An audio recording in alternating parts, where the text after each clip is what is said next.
Please let's open to Exodus chapter 2.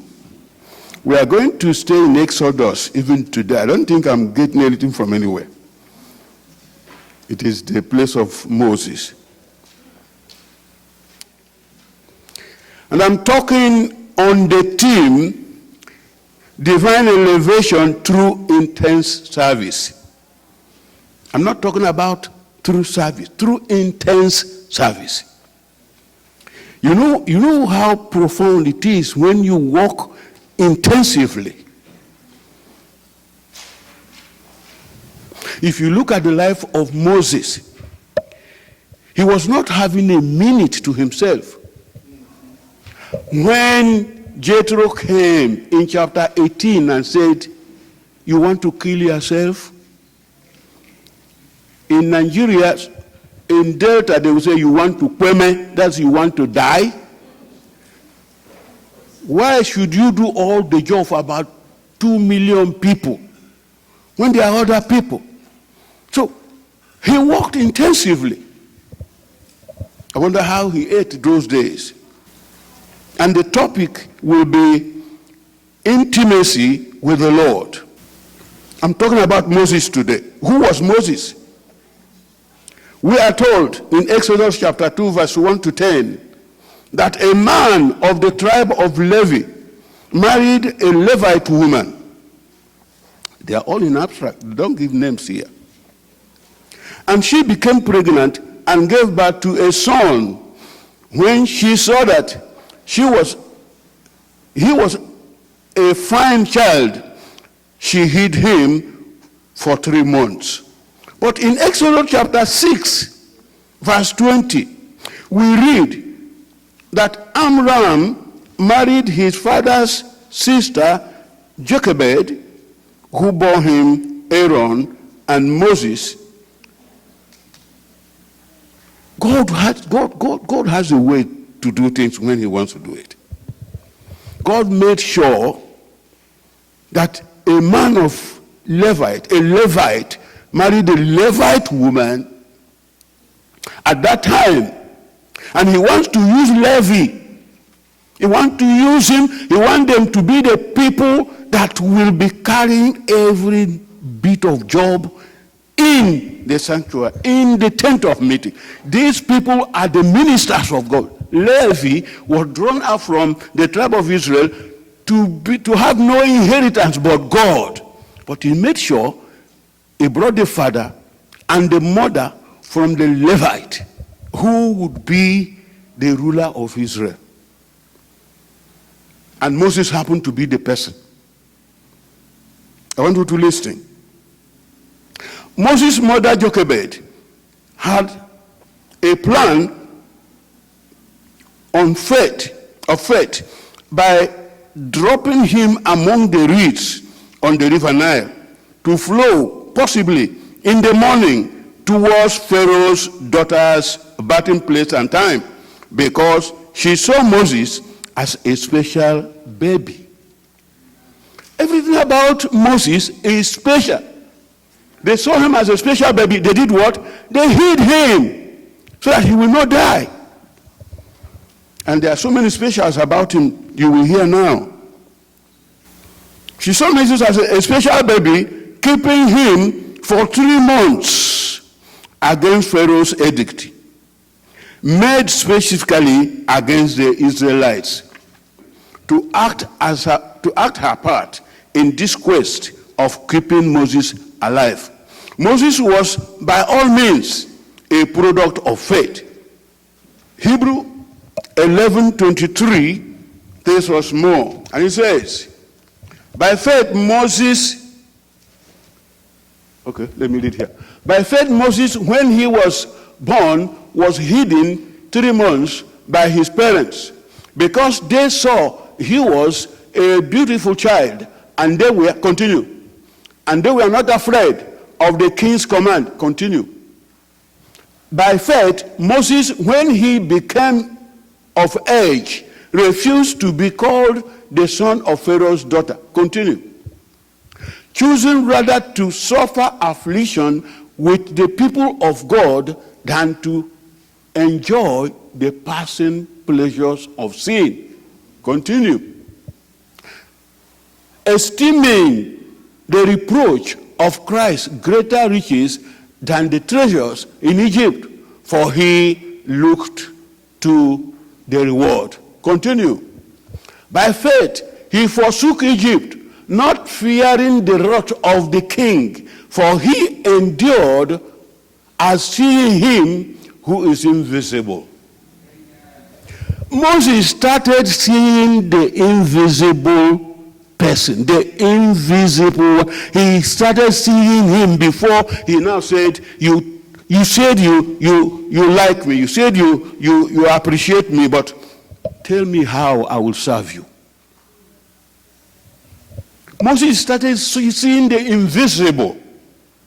I want to tell you today, if you don't see that invisible, your Christianity have not begun.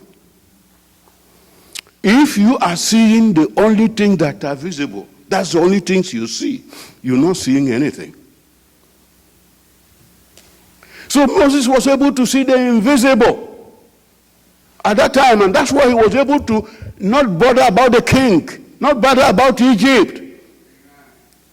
He would not bother about them because he saw the invisible, and the invisibility of that invisible made him to take stance, and he stood for the people, and he knew if he was to stay with you in Egypt, perhaps they make him a pharaoh, another wicked man. But he said, no, I'm not going to be a wicked man. I'm not going to be a pharaoh. I will die where my people will die. Where they are, I will be.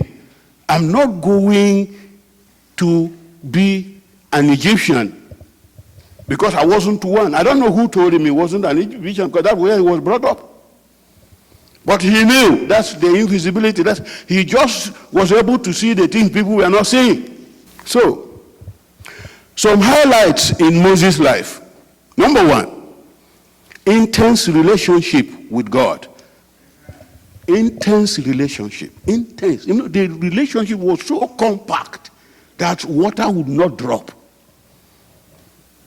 He was the only person who on this earth went to the mountain with God for 40 days. I'm not talking about just somebody going for fasting for 40 days. I'm talking about somebody who was with God for 40 days and 40 nights. Just with the Lord. That's why sometimes when he came out, his face was so radiant that they would not look at it. And God was saying, whoa, this is it, I'm telling you, this is the man I've made, the man that I've taken for you. Don't go on grumbling. This is him. So let's see Exodus chapter 33. Exodus 33 verses 12 to 18. Can I get it? Yes. By faith, then Moses said to the Lord, see, you said to me, bring up these people, but you have not let me know whom you will send with me. Yet you have said, I know you by name, and you have also found grace in my sight. Go ahead. Now, therefore, I pray, if I have found grace in your sight, show me now, just now, not tomorrow, your way, that I may know you and that I may find grace in your sight. Go ahead. And consider that this nation is your people. It came to a point. God said in 33 verses 1 right through to 6 or so there, that, look, I am not going to go with you because you are still naked people. If I go with you, I'm going to kill you on the way. I can't even tolerate you for a moment. And these people began to weep and they didn't say they were fasting, but the condition they reduced themselves were so pitiable. And Moses now had to begin to solicit, say, look, these are your people. The next verse, please. And he said, my presence will go with you, and I will give you rest. We are talking about rest today. If the Lord's presence is with you, you must have rest. There's no way God's presence will be with you, and you have no rest. I don't know how that presence is. Because the presence of God is the ultimate. It makes the difference. Go ahead. Then he said to him, if your presence does not go with us, do not bring us up from here. Hey, Moses is a tough man. For how then will it be known that you, your people, and I have found grace in your sight, except you go with us? So we shall be separate. People and I from all the people who are upon the face of the earth. I want you to repeat that. It didn't work well. Repeat that verse, yes. For how then will it be known that you people and your people and I have found grace in your sight, except you go with us, so we shall be separate. Yes, your people and I from all the people who are upon the face of the earth. Moses is saying, how can the people in the face of the earth know that we are special people? Do you know you're a special person? How many people here can say, I'm a special? I tell people, whenever it gets hot, I say, look, I am a special person. I say it, I am special. I tell anybody who wants to know, I am special. Don't expect things that happen to the world to happen to me. Because I am what? Special. Are you special? Yes. Listen to me. Because today, we take born again as just a little ticket. No, it is the fact of life. That being born again is one of the big things that will happen in your life. And if it happens, you pursue it. Don't allow anybody to erode your faith. When I was coming from New York, my children had a conference. They said, Daddy, you are going there for 6 weeks. We don't want you to carry plenty load. You just take one small bag. And I look at myself. If I am to preach today, would you want me to be a scrap? You wouldn't want me to be a scrap. You want me to be well dressed, isn't it? Yeah. So if I have to spend 6 weeks here, I must bring the raiment that will take me through 6 weeks. So they talk, and I was unhappy. I said, look, don't talk about this thing again. I looked at it. I said, look, I am never alone. Are you alone? No. I am always never alone. I'm not alone. I'm not alone. In all my journey, Jesus is with me. I'm not alone. I'm not alone. I'm not alone. I'm not alone. In all my journeys, Jesus is with me. I'm not alone. If you can sing things like that, you know. I said, look, I will carry all I want to carry. I know Jesus Christ is always at the point of my need. And that's what happened. I carried my 2-piece load with my bag. When I came to where it matters, at Manhattan, at the Penn Station, as I just came out of the train with my things, a lady came to me, sir. He looked at her. I said, look, go ahead. Please yourself. I become a commander. And she carried the big one. I carried the other one. Said, we are taking 3 elevators. After we came and said, where are you going? I said, I want to go to Post Authority. That's okay, all right. I put in a taxi. He just came out. She was going another way. She's a TV woman. She was going another way. She take me bacon taxi. Before I know it, I'm loaded. Amen? I said, these boys and girls from my growing, don't try to weaken me. Nobody can weaken me because there's a God of Ignatius. He will see me there and will do something. Don't weaken me. Don't make me not to develop faith. And then I just carry the bags I can carry. I'll go and come. There's no excitement on the way. So why are you a child of God? Why are you special? When you don't have those excitements, people come and say, hey, I figure out this. I say, go ahead. So when I got to the post authority, there are too many revelations, one here, some there. As soon as I was trying to figure out what to do and looking at people's faces, one elderly woman can say, hey, where are you going? I said, I'm going to Greyhound. Say, hey, I'm going there too. Let's go. There's a lift there. We went through the lift. Before I went, we are there. Huh? Look at that. Everything just went like that. I didn't even, my load safe. If I was carrying load, I don't know.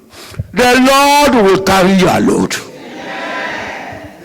He will carry your load in the name of Jesus. He will carry your load. That's why the Bible said that you should do what? You should do what? Cast your burden upon the what? Upon the Lord.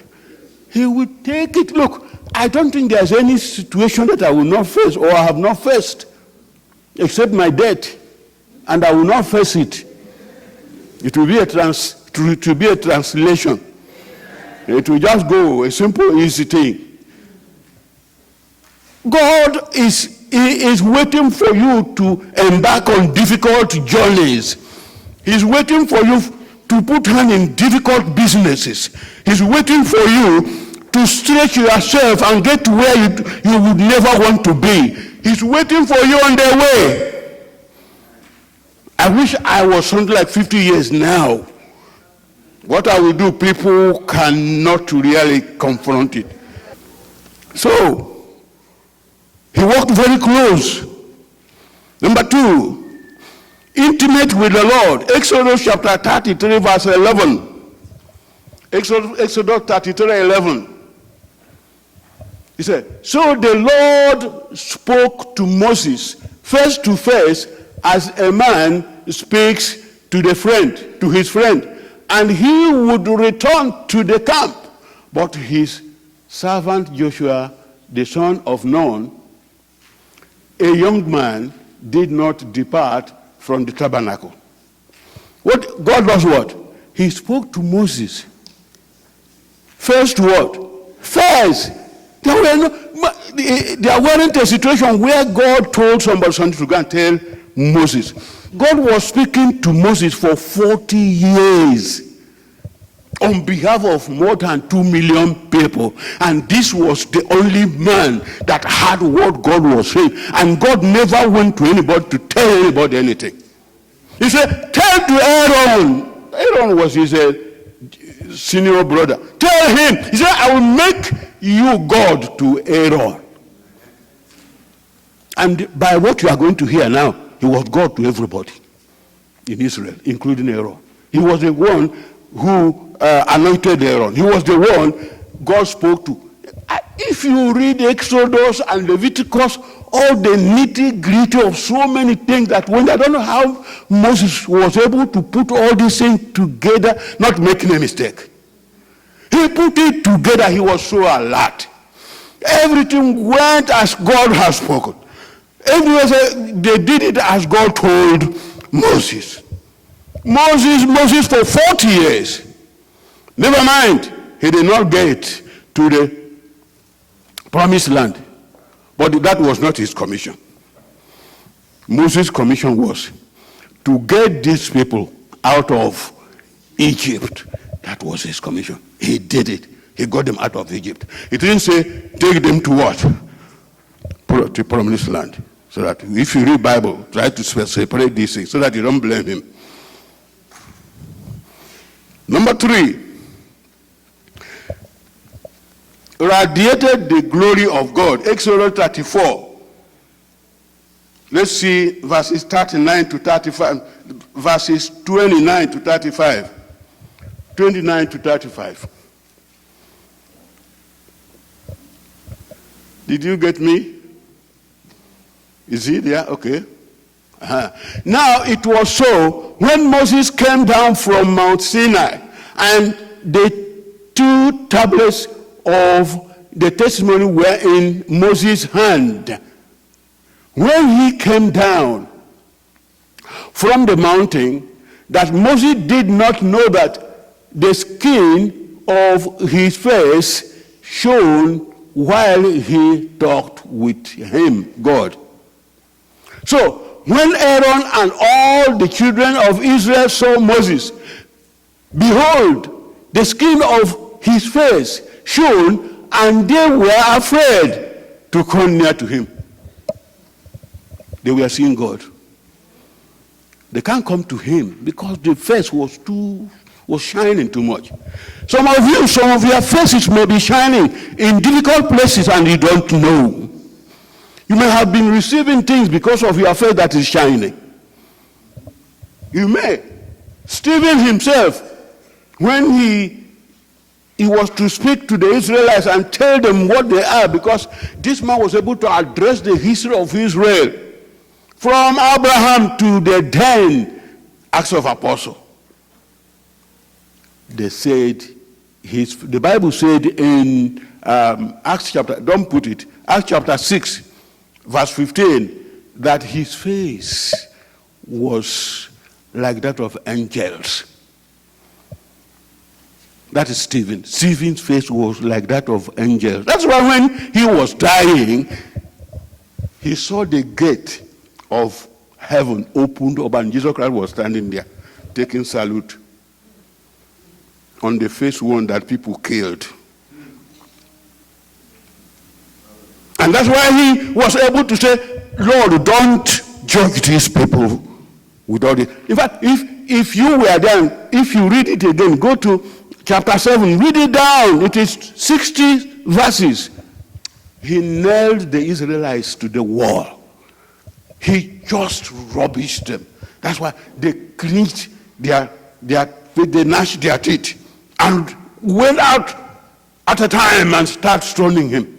They drove him out of town and started stoning him because he told them something. He told them about their lives. He was not economical with the words he told them.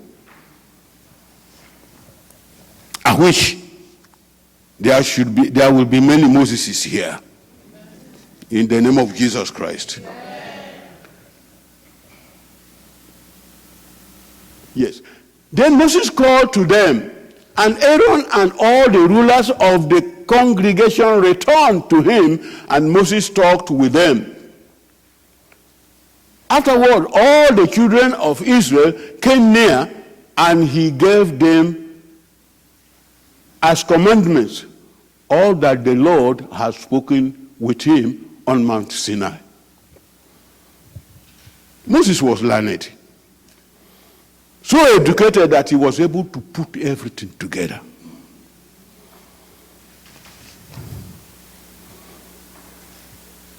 Now, his face shone. His face radiated the glory of God. 4. Enjoyed God's glory. Let's see Exodus 33, verses 12 to 23. Exodus 33, 12 to 23. After all the children of Israel came near, no? Then Moses said to the Lord, see, you said to me, bring up these people, for you have not let me know who you will send with me. Yet, you have said, I know you by name, and you have also found grace in my sight. Yet you have, go ahead, verse 13. Is he having a problem? Now, therefore, I pray, if I have found grace in your sight, show me now your way, that I may know you and that I may find grace in your sight. And consider that this nation is your people. Go ahead. And he said, my presence will go with you, and I will give you rest. We have read that before, but it has something to do with this. Moses enjoyed the presence of God. Give me the next verse. Then he said to him, if your presence does not go with us, do not bring us up from here. Do you know what happened in 33? From the beginning, there was something happening. When God said, I don't think I can go with you. You people don't understand. You are stiff-necked people. If I go with you, you all die. But now, Moses is now addressing God. See, these are your people. Moses was a great solicitor. He solicited on behalf of the state of Israel. He really, anytime God said, I'm going to finish, if there's a place God said, I'm going to make a covenant with you. If it were you or me, it's okay, hey, Baba, go ahead and make a covenant with me. Just forget those people. But say, no, these are your people. It's not about me, it's about Israel. It's not about me, it's about the people. It's not about me, it's about the people. And God changed his mind. All the difficult cases you are having, God will change his mind. Amen. And make it great for you. Amen. In the name of Jesus Christ. Amen. Number 5. And this area, there's a way I feel about it. He walked to death. Moses walked and did what? Walked to death. You want to hear that? Let's go to Deuteronomy. Chapter 34, verse 1 to 9. That will read all of it. He was walking until he died. So some of you who are lazy, don't always hang up thinking that God will bless you when you don't work hard. You must walk until your pants will soak. I walked, my pants soaked me. Who is here? Maybe that's why my face have not knocked. It's still manageable. Huh? I said Deuteronomy 34, 1 to 9. We'll start with 1.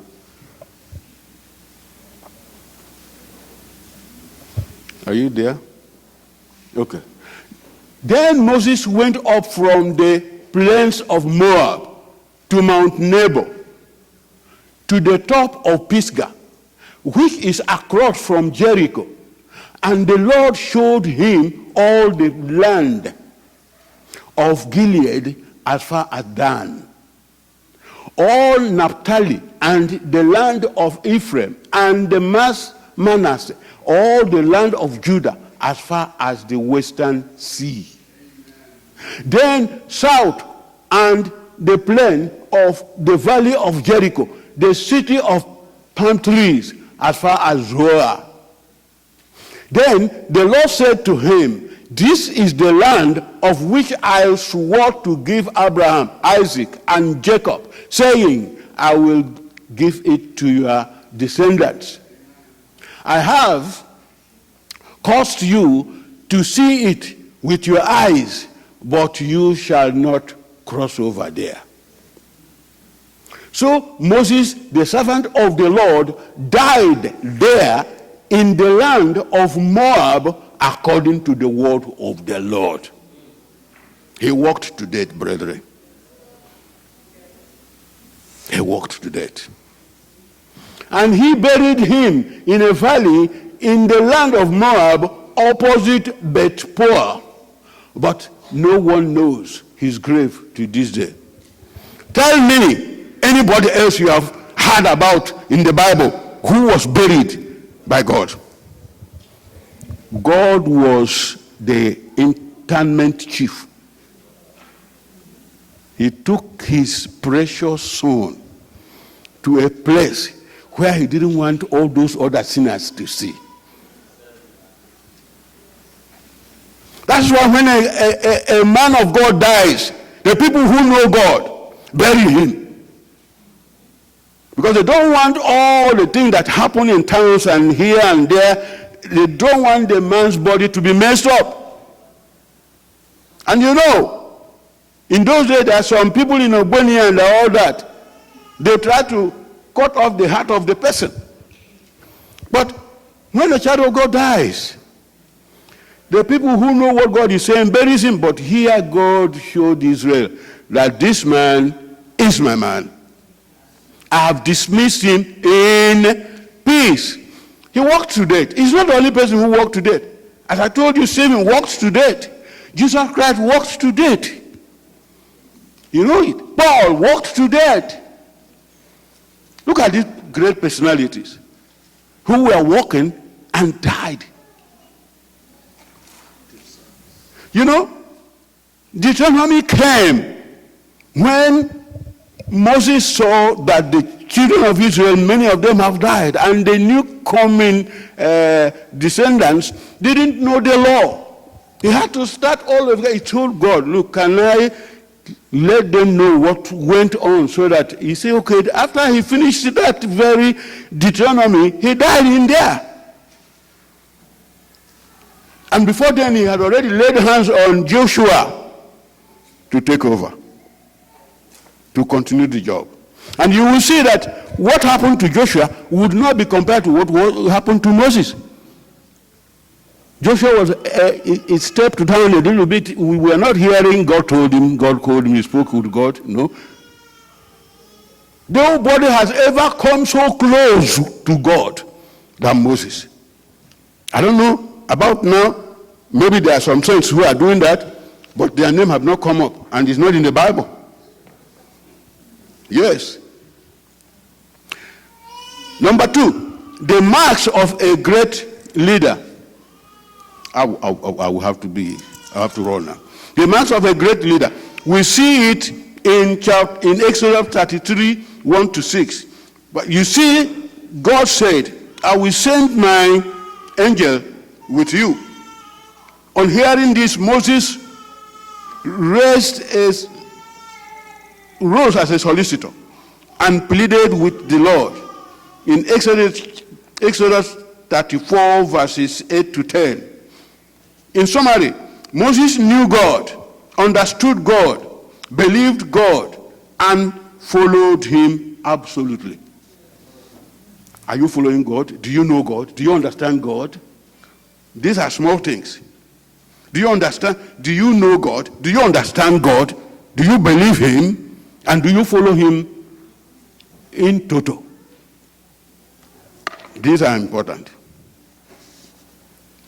In setting up the tabernacle, all the components and the utensils, including the ark, the table, the lampstand, the altar of incense, the altar of burnt offering, the basin for washing, the courtyard, the materials used, were even summarized and quantified, giving place for accountability. Bezalel and Oholiab, wonderful artisans, accounted for every material used at that very point in time, giving the sense that the supervisor of the project, Moses, feared God in everything he did, including priestly garments, the ephod, the breastpiece, and other priestly garments.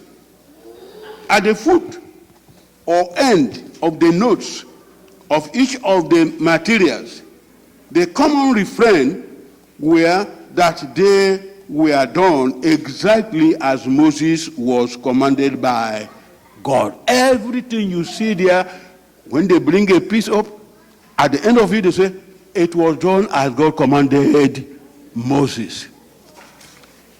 They didn't play around at all.